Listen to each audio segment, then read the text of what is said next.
So let's put into practice some of the things we just saw in that presentation. If I were looking at n is less than 2, then I'd be looking for an arrow going left with a boundary at 2.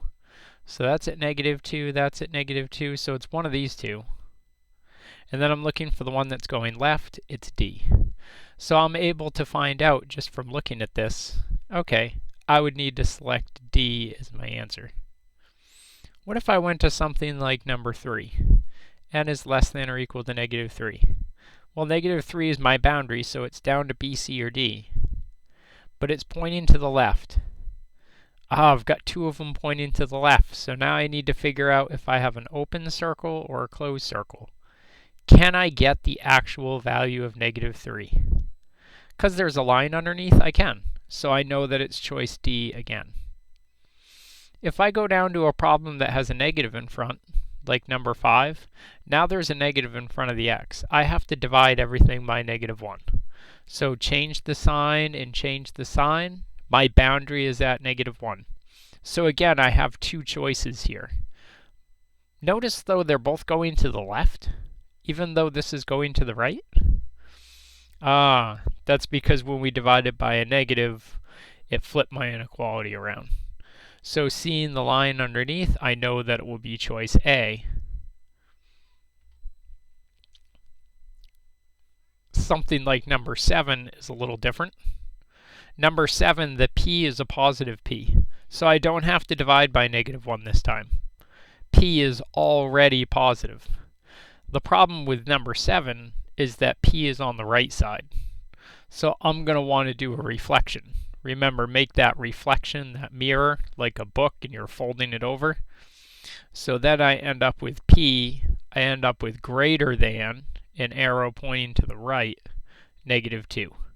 So I'm at -2, here we are, and I'm supposed to be going to the right, so it's got to be choice C. Now even if you got your signs mixed up, you would see that this inequality does not have an equal to part. So I know it's going to be an open circle. So even if I didn't know which direction the arrow is going in, I could still deduce that C is the answer.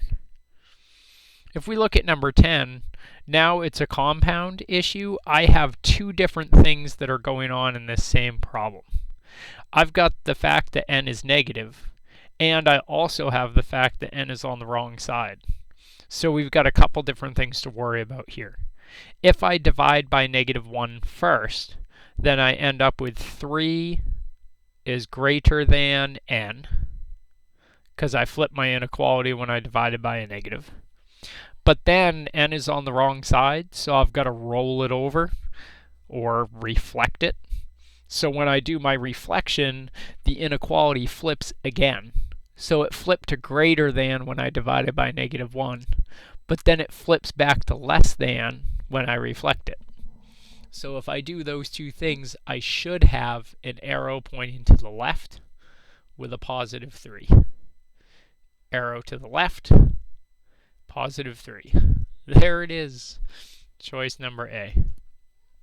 And then if we look at our last examples where I have to do a step first, if I were looking at something like number 12, we don't like that 15 to be there, but it's division.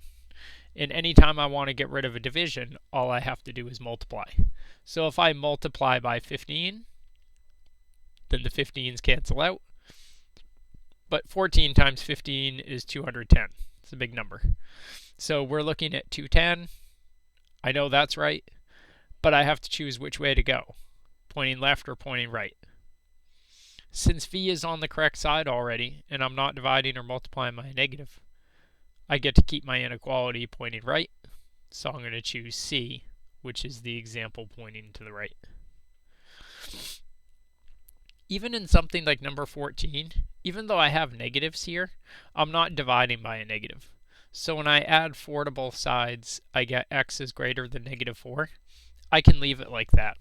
As long as you don't multiply or divide by a negative, it's okay to have negatives in there.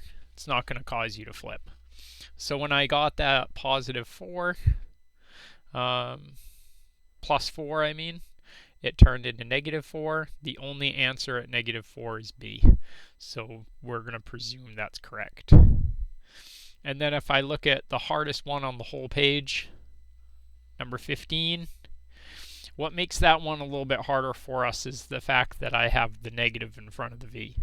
So when I add 13 to both sides and it becomes negative v is less than 11, I've got to do my trick when I divide by -1 of flipping the inequality.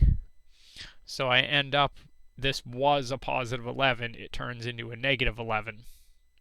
This was a negative v, turns into a positive v. So I end up with v is greater than -11, which is choice A. So those were just some examples to help you get through it. Something like 17 really isn't too bad of an example, because if I multiply both sides by 5, then I don't have a denominator anywhere, and I just get k is less than 6. So this is just a snapshot of the types of things that you might see in your homework. So enjoy that assignment.